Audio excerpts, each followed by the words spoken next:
হৃদয়ে মাঝে আসনে পেতে রেখেছে। জয় রাধেশ্যাম, জয় রাধে, হরে কৃষ্ণ, জয় নিতাই, জয় গৌর হরি। উপস্থিত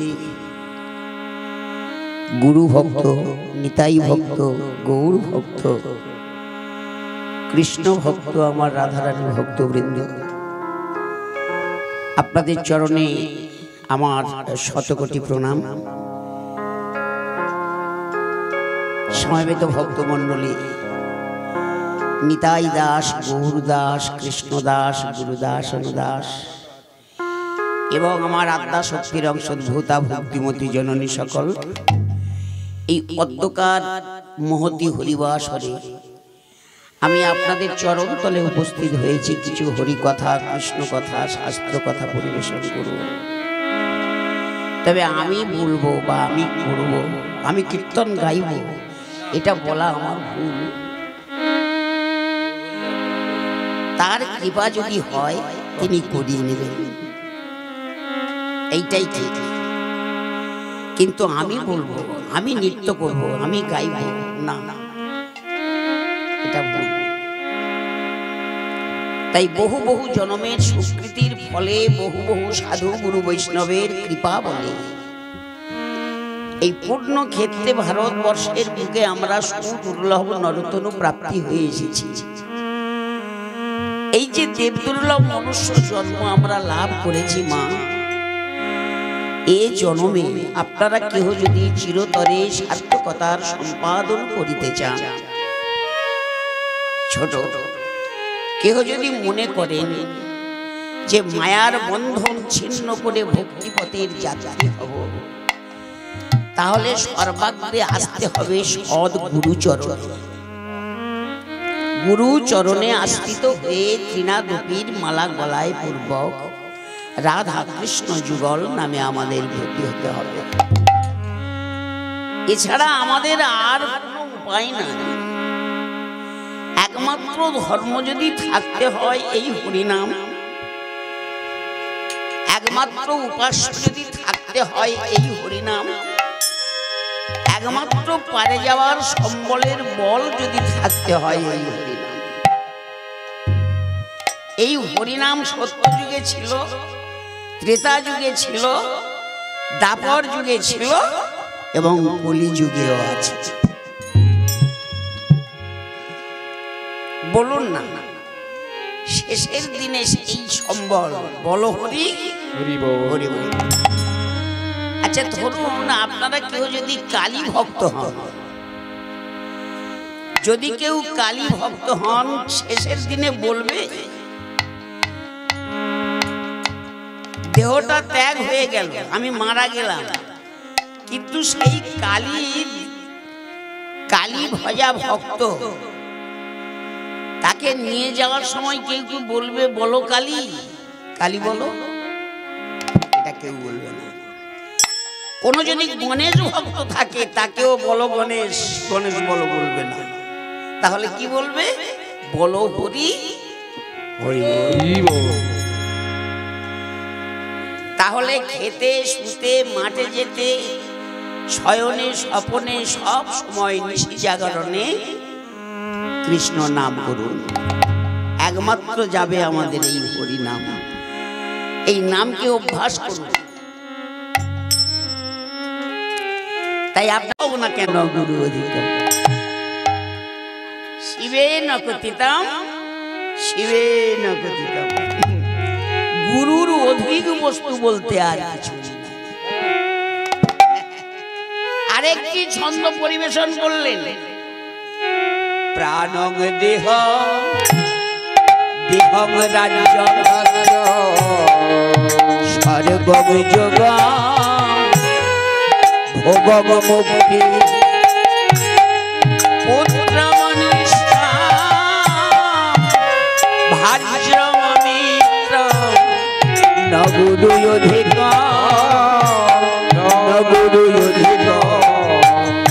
শিবে নকতিতা, শিবে নকতিতা।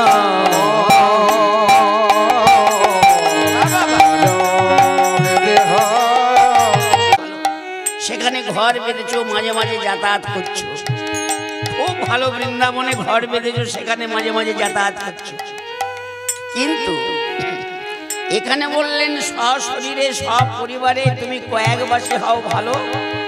স্বয়ং ভগবান শ্রীকৃষ্ণ বললেন, ওরে জীব, তোরা দলাদলি করছিস কেন? তোরা দলাদলি করছিস কেন? আমি কি তোদের একার? যারা শিব ভক্ত, আমি কি তোমার একার? কালী ভক্ত, আমি কি তোমার একার? সূর্য ভক্ত, আমি কি তোমার একার? সরস্বতী ভক্ত, আমি কি তোমার একার? প্রভু বললেন, শোনো, আমি হই সব আকার, আমি হই সব আকার, আমি হই সব আকার, আমি হই সব আকার, আমি হই সব, দন্তের সব সব, আর তালবের সব সব, আর পেট কাটা মধ্যাহ্ন সব সব। এই পেট কাটা মধ্যাহ্ন সব সব হরিবাসরে যারা কলরব করে, ওই পেট কাটা মধ্যাহ্ন সব সব। আর তালবের সব সব এক কথায় বলা হয় মৃত বা মরা। কখন হচ্ছে? প্রভু বললেন, আমি যখন জীবের দেহ ছেড়ে চলে যাই, তখন জীব হয় ওই তালবের সব সব। আর দন্তের সব সব মানে সকল, আমি সকল, আমি সকল, আমি সকলার মধ্যে আছি। কেমন ভাবে আছি? না পরমাত্মার রূপে। সেই জন্য প্রভু বললেন, আমি যখন জীবের দেহ ছেড়ে চলে যাই, তখন জীব হয় সবের আকার, অর্থাৎ মৃতের আকার। নইলে আমি সবাকারে সবাকার,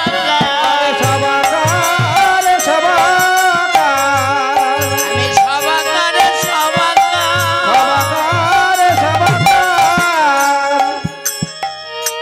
কিবা চণ্ডী, কিবা লক্ষ্মী, কিবা শিব, কিবা দুর্গা, আমি সবাকার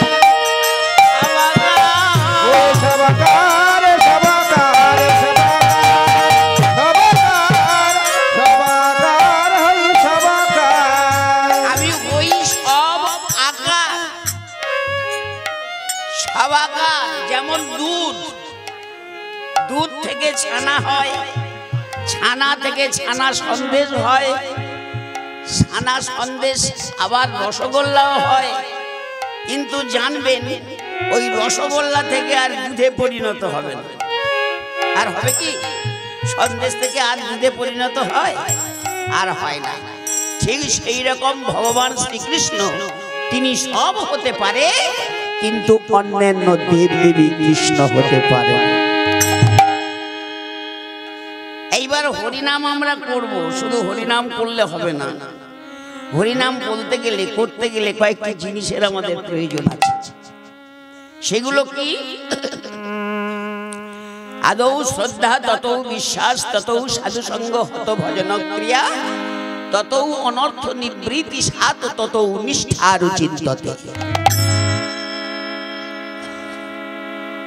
হরিনাম করতে গেলে আগে হরিনামে থাকা চাই বিশ্বাস, তারপরে শ্রদ্ধা, তারপরে ভক্তি, তারপরে প্রেম। কোন ভাগ্যে কোন জীবের শ্রদ্ধা যদি হয়, শ্রদ্ধা হইতে যদি জীব সাধু সঙ্গ করায়,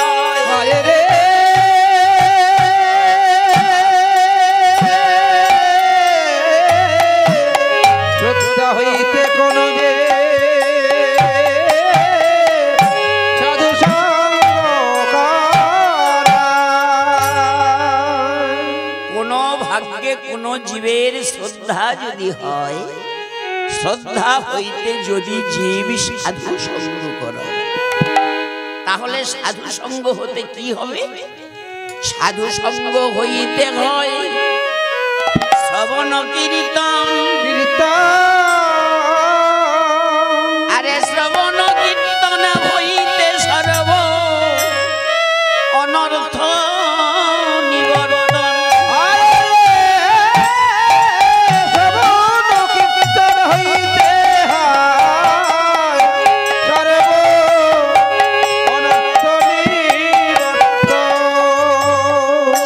অনর্থ নিবৃত্তি হইতে ভক্তের নিষ্ঠা হয়।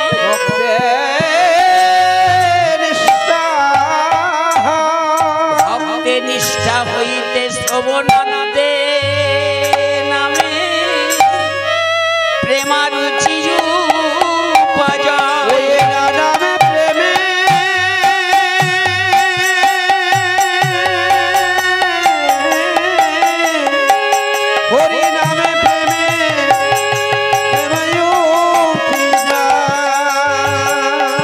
অগরুচি হইতে হয় জীবের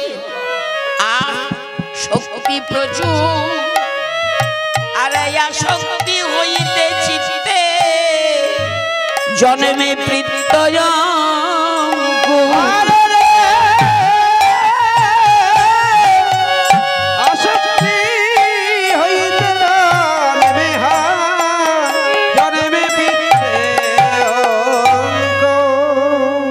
সেই ভাব গাঢ় হইলে ধরে প্রেম নাম।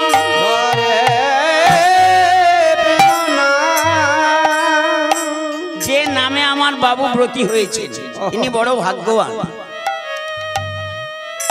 ইনি বড় ভাগ্যবান। ভাগ্যবান না হলে এমন ভাবে মন্দির নির্মাণ করতে পারেন না, এমন ভাবে নিত্য সেবা দিতে পারেন না। তবে যে উদ্দেশ্যে তিনি এই কীর্তন দিচ্ছেন বা যে উদ্দেশ্য করে এই আমার গোবিন্দ সেবা দিচ্ছেন বা করছেন, সেই উদ্দেশ্য যেন আমার গোবিন্দ পূরণ করে।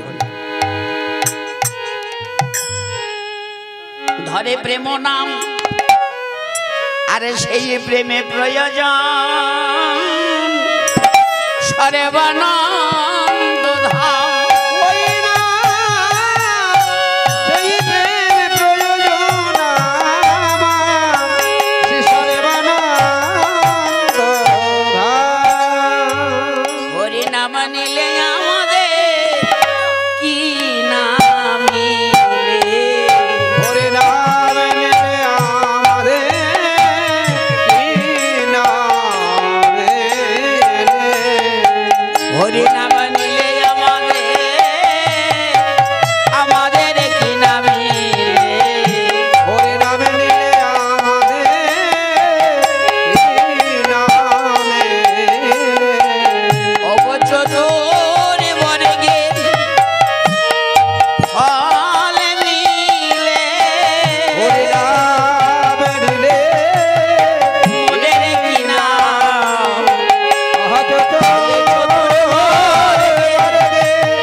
আশ্রয় করিয়া ভজ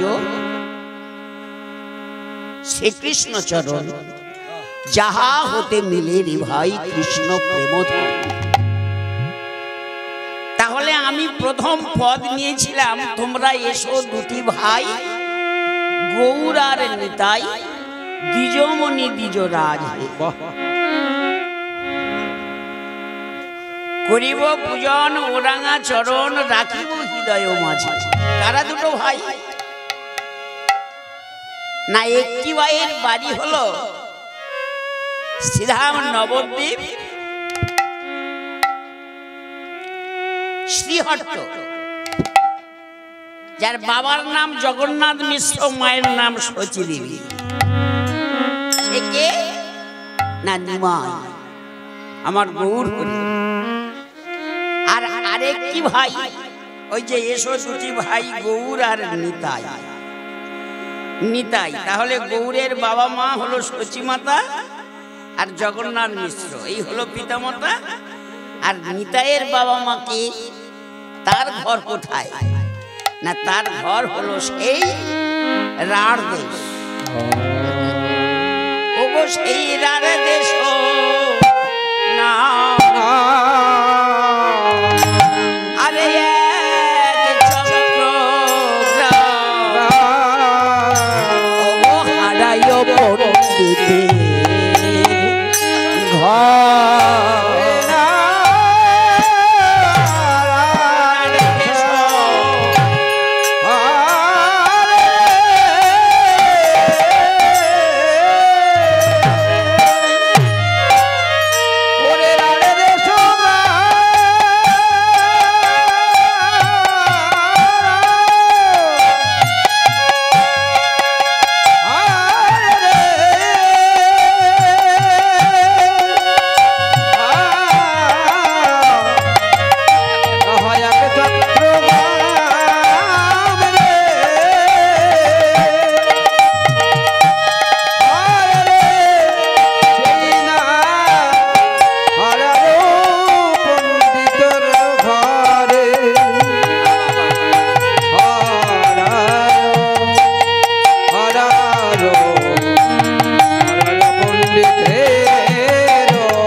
জনমিল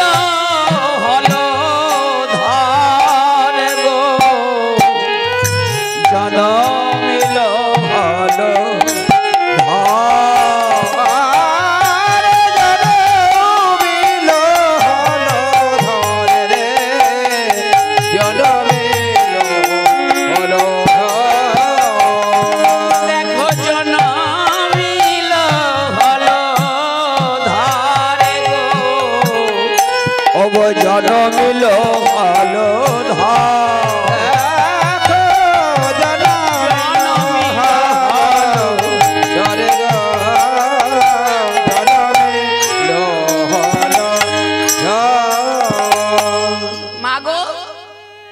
তাহলে কোথায় এলো হলধর? না, রার দেশ নাম এক চক্রগ্রাম। হারাই পণ্ডিতের ঘর,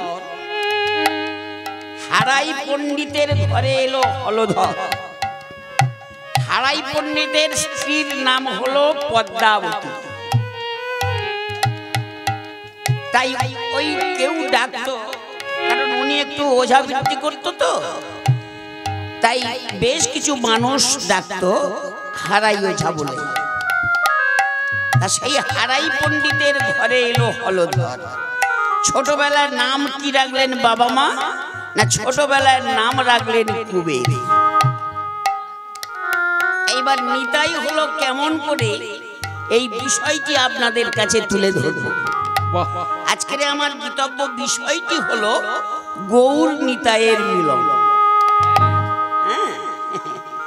তাহলে রার দেশে জন্ম নিলেন হলধর, আর রাধা কৃষ্ণ একই আত্মা হয়ে এলেন ভগবান শ্রীকৃষ্ণ। তিনি এলেন গৌর। হ্যাঁ, তাহলে গৌর আর নিতাইয়ের কেমন ভাবে মিলন হলো, কোথায় মিলন হলো, এই বিষয়টি আপনাদের কাছে আমি পরিবেশন করব। তা আজকের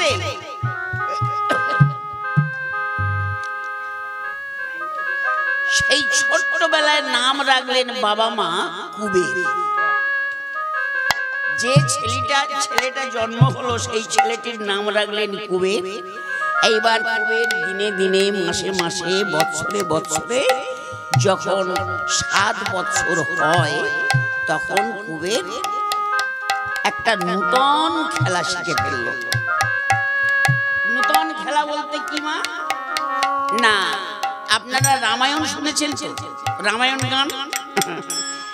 তাহলে ওই রামায়ণ লীলা সে ছেলেদের নিয়ে করতে লাগলো। মাঠে গিয়ে কারো হাতে তরবারি দিত, কারো হাতে তীর ধনুক দিত। হ্যাঁ, এইভাবে দৌড়াদৌড়ি করত। কেউ সাজতো রাম, কেউ সাজতো লক্ষ্মণ, কেউ সাজতো শত্রুঘ্ন, এইভাবে কেউ সাজতো রাবণ, মই রাবণ। এইভাবে সেজে তারা ওই মাঠে কীর্তন করত আর নাচতো, আর ছেলেদের সঙ্গে ভঙ্গিমা দিয়ে নাচতো। জয় জয় রঘুপতি রাঘব রাজা রাম, পতিত পাবন সীতারাম।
রাজা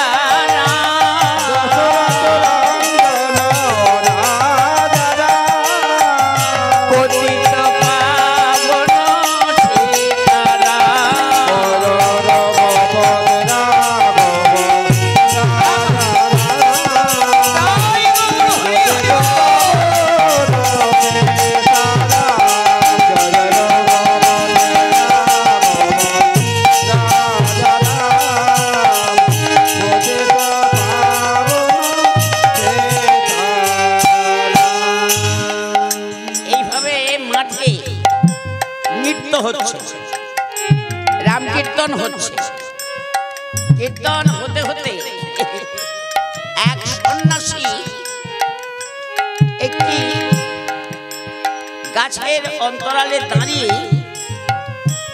বলছে, বাবা গলাটা যেন চেনা চেনা ভাব, এ আমার অনেক দিনের পরিচিত কণ্ঠস্বর। তাই ওই কণ্ঠস্বরকে উপলক্ষ করে ওই রাম কীর্তন শ্রবণ করে সেই সন্ন্যাসী যত কাছে আসছে, আর এই সপ্তম বর্ষীয় বালক এই চিন্তায় অস্থির হচ্ছে। আরে আমি শুনবো ওই কীর্তন, আরো প্রাণ ভরে শুনবো। এক সন্ন্যাসী সে দ্রুত গতিতে আসছে, আর এদিকে কুবের খেলা ভঙ্গ করে সে ছুটতে ছুটতে মা মা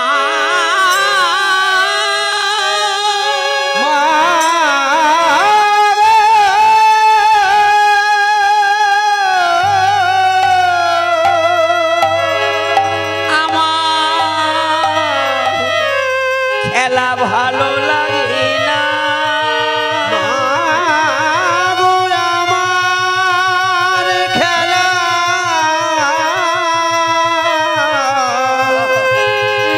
ভালো লাগে না। ছুটতে ছুটতে এসে মায়ের চরণে, ওরে বাবা তুই কাঁদছিস কেন? আর আমার চরণে পড়ার কি আছে? ওর বাবা, মা কি হয়েছে তো? তুই মা মা বলে ঠক ঠক করে কাঁদছিস, কাঁপছিস, কি হয়েছে গুয়ে? তুই সত্য বল, কি হয়েছে?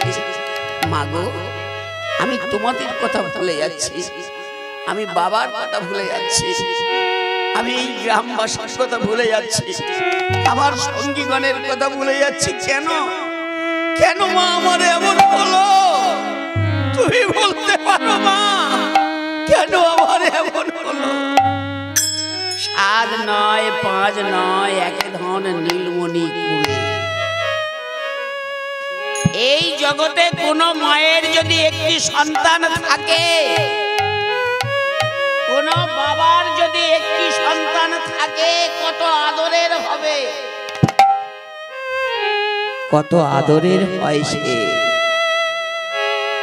কুলং পবিত্র জননী গীতার্থ বসুন্ধরা বসতিষ্যা ধন্যাং যেসাং কুলে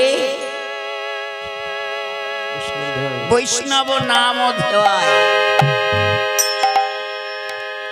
কুল পবিত্র হবে, জননী কৃতার্থ হবে, বসুন্ধরা ধন্য হবে কিসে? যদি বংশে একটি সুপুত্র বা সুকন্যা জন্মগ্রহণ করে। তা কুবের তো সত্য সত্যই সুপুত্র বটে। কুবের